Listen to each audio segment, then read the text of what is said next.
Welcome to today's video. If you use WhatsApp Web on your computer and want to hear a sound every time you send a message, you're in the right place.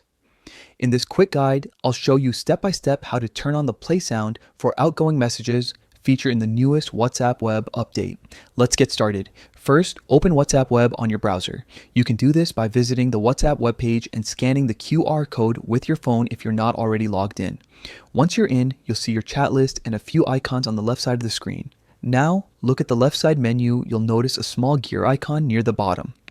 That's your settings button. Go ahead and click on it.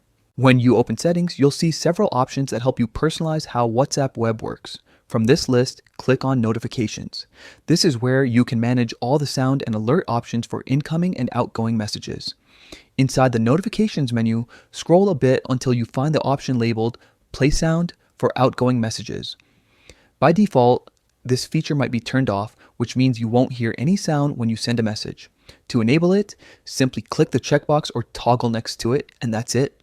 Once the feature is on, every time you send a message, you'll hear a small sound that confirms your message has been sent. It's a subtle but useful touch, especially if you're multitasking or managing several chats at once.